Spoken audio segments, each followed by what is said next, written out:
오늘 주시는 말씀은 여호수아 6장 1절에서 14절입니다. 여호수아 6장 1절에서 14절입니다.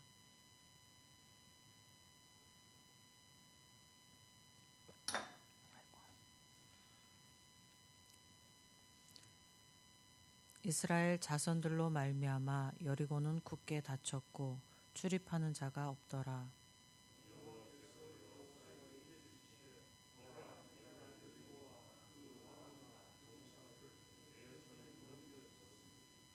너희 모든 군사는 그 성을 둘러 성 주위를 매일 한 번씩 돌되 엿새 동안을 그리하라.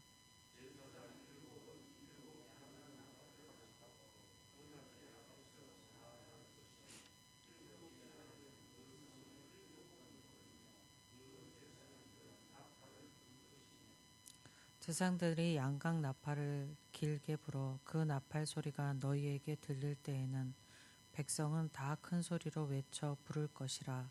그리하면 그 성벽이 무너져 내리리니 백성은 각기 앞으로 올라갈지니라 하시매.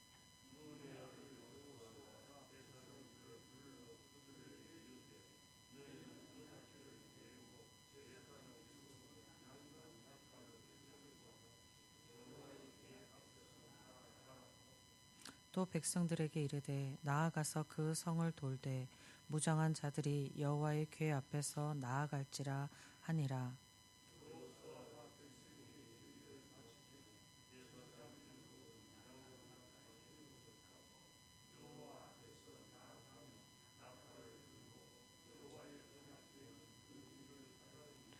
그 무장한 자들은 나팔 보는 제사장들 앞에서 행진하며 후고는 궤를 들고 따르고 제사장들은 나팔을 불며 행진하더라.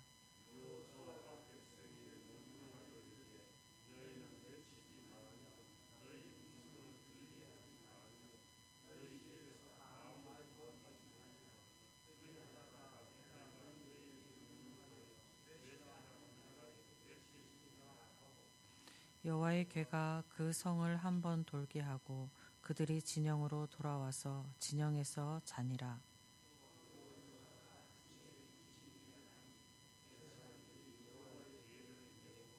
제사장 7은 양각 나팔 7을 잡고 여호와의 궤 앞에서 계속 행진하며 나팔을 불고 무장한 자들은 그 앞에 행진하며 후구는 여호와의 궤 뒤를 따르고 제사장들은 나팔을 불며 행진하니라. 그 둘째 날에도 그 성을 한 번 돌고 진영으로 돌아오니라. 엿새 동안을 이같이 행하시니라. 아멘. 여호수아 6장부터는 이스라엘의 본격적인 가나안 정복 전쟁의 구체적인 과정을 기록하고 있습니다. 여호수아가 가나안 땅의 첫 공략 대상으로 결정한 여리고는 당시 규모로는 그리 크지 않은 보통의 성읍이었습니다. 그러나 성읍의 구조면에서는 어느 성읍보다도 견고하였습니다. 여리고 성이 어떤 구조로 되어 있나 한번 살펴보면은 여리고 성벽은 이중의 성벽으로 구성되어 있었습니다. 외곽의 성벽이 예외곽의 성벽의 그 두께가 한 1.8m가 넘었습니다. 그리고 내각에 있는 성벽의 두께는 3.5m가 넘었습니다. 하나의 성벽이 1.8m이고 하나의 성벽이 3.5m인데 그 가운데에는 4m의 공간을 두고 있었습니다. 그리고 그 성의 높이는 9m로서 멀리서도 성의 위용이 한눈에 볼 수 있었습니다. 여리고 성은 매우 견고한 성으로 요소화되어 있는 성이었습니다. 이런 여리고 성은 이스라엘의 첫 공략 대상으로 부적합하지 않나라는 생각을 하게 됩니다. 그럼에도 여호수아와 이스라엘이 여리고 성을 가나안 정복 전쟁의 첫 공략 대상으로 선정한 데는 군사적인 측면과 신앙적인 측면의 그 이유가 있습니다. 먼저 군사적인 측면을 볼 때 여리고는 요단강 동편에서 요단강 서편으로 건너가는 길목에 위치하여 있습니다. 여리고를 점령한다는 것은 가나안의 중부지방의 동서횡단로를 정복한다는 것으로 장악하는 것으로 보아야 합니다. 가나안의 국가 형태는 도시국가 형태였습니다. 도시국가로 흩어져 있다가 필요시마다 동맹을 맺고 힘을 합쳐서 외부의 세력이 침입해 오면 대항하는 그러한 형국이었습니다. 여리고를 정복하게 되면 가나안의 허리를 잘라 가나안의 남북 세력을 분산시켜 하나로 뭉쳐서 이스라엘에게 대항하는 것을 차단하게 됩니다. 이런 이유로 이스라엘은 여리고 성을 꼭 함락시켜야 했습니다. 그런데 앞에서 말씀드렸듯이 요새와도 같은 난공불락의 여리고 성을 어떻게 함락시키느냐가 이스라엘에게 문제로 남아 있었습니다. 9m의 성벽을 넘기 위해서는 그 성벽과 같은 높이의 흙을 토성을 쌓는 방법이 있습니다. 그리고 아니면은 여리고 성의 문을 굳게 닫힌 문을 진입하는 방법을 찾을 수도 있겠습니다. 아니면 9m의 높은 사다리를 만들어 넘어가는 방법을 생각해 볼 수도 있을 것입니다. 성벽에 높은 토성을 쌓는 것은 오랜 시간이 걸립니다. 만약 오랜 시간이 걸려서 토성을 쌓았다 하여도 그 위에는 또 여리고의 군사들이 있을 것이고 또 다음 이중의 성벽이었으므로 4m의 간격을 두고 있는 성벽을 넘는 것도 큰 문제였습니다. 어찌 보면 토성을 쌓는다 해도 여리고를 점령하는 것은 불가능해 보입니다. 높은 사로들을 만들어 성벽을 오르는 것도 마찬가지일 것입니다. 작정하고 굳게 닫힌 문을 여는 것도 불가능에 가깝습니다. 그리고 언제 여리고성과 동맹한 다른 족속들이 이스라엘을 밖에서 쳐들어올지도 모르는 상황이었습니다. 이스라엘은 이런 인간적인 방법 중에 어느 것도 선택하지 않았습니다. 이스라엘은 하나님이 명령을 대언하는 여호수아의 명령을 따라서 여리고성을 공략했습니다.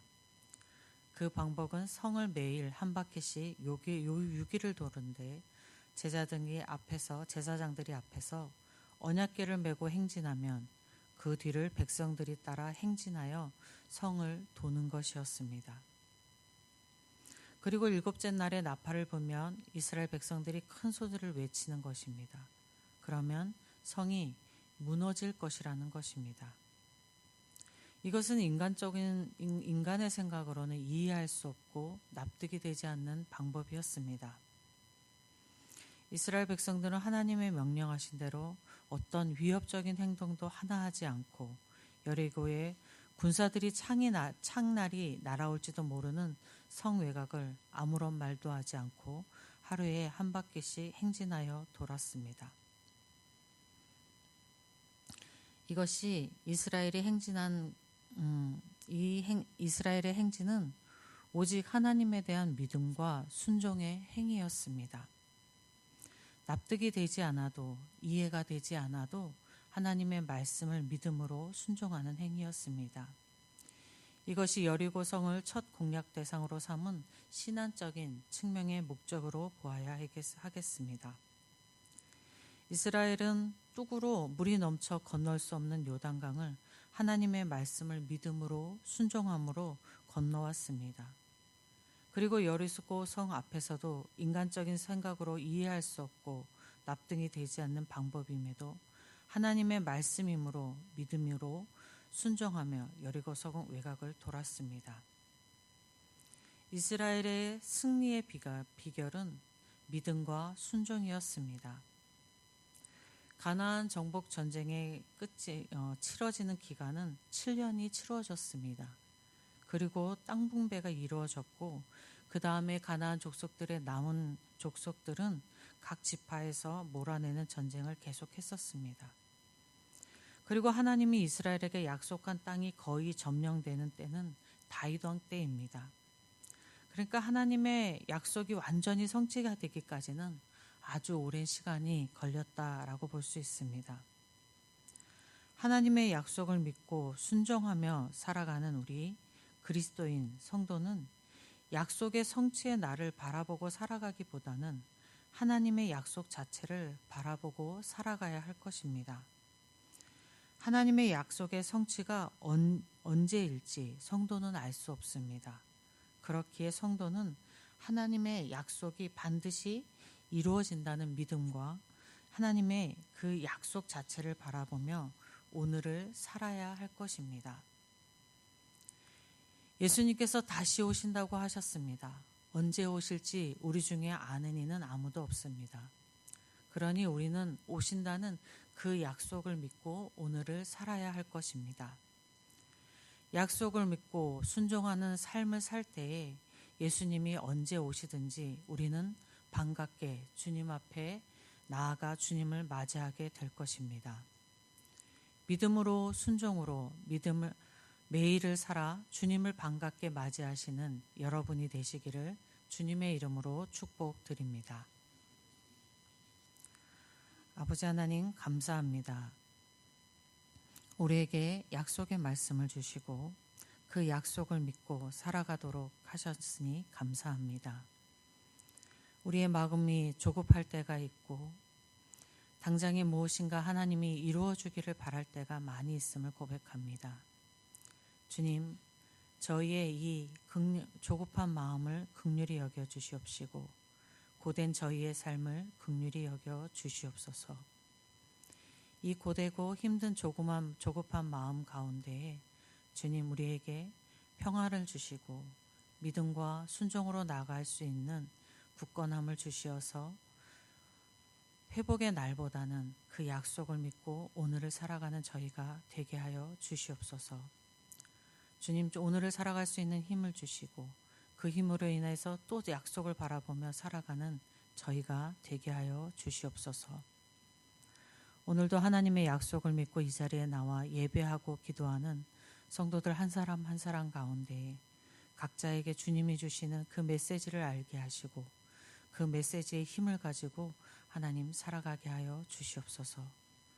주님의 은혜를 간절히 소망하는 저희들에게 충만한 은혜를 허락하셔서 오늘 하루도 복된 날 되게 하여 주옵소서. 주실 하나님 감사드리며 우리 주 예수 그리스도의 이름으로 기도드립니다. 아멘. 하늘에 계신 우리 아버지, 아버지의 이름을 거룩하게 하시며 아버지의 나라가 오게 하시며 아버지의 뜻이 하늘에서와 같이 땅에서도 이루어지게 하소서. 오늘 우리에게 일용할 양식을 주시고 우리가 우리에게 잘못한 사람을 용서하여 준 것 같이 우리 죄를 용서하여 주시고 우리를 시험에 빠지지 않게 하시고 악에서 구하소서. 나라와 권능과 영광이 영원히 아버지의 것입니다. 아멘. 이 시간 기도하실 때에 우리 예천교회를 위해서 기도하겠습니다. 드려지는 예배와 위임 목사님을 비롯한 사역자들과 환우를 비롯한 어려움에 처한 성도들을 위해서 기도하시고 우리 고3 학생들이 수능을 끝나고 대입 준비가 이루어져 가고 있는데 중요한 시기이지만 더 중요한 것은 그들의 삶이 하나님의 뜻 안에서 살아가는 것입니다. 우리 어린 학생들이 고3 학생들뿐만 아니라 우리 교회 학생들이 주님의 뜻 안에서 믿음을 지켜나가며 살아갈 수 있기를 함께 기도하겠습니다. 예천 지역을 위해서 기도하시고 나라를 위해서 기도하시고 선교지를 위해서 기도하겠습니다. 그리고 각자 가지고 나오신 크고 작은 기도 제목 하나님께 간절히 올려드릴 때에 주님의 이름 한번 부르고 함께 기도하겠습니다. 주여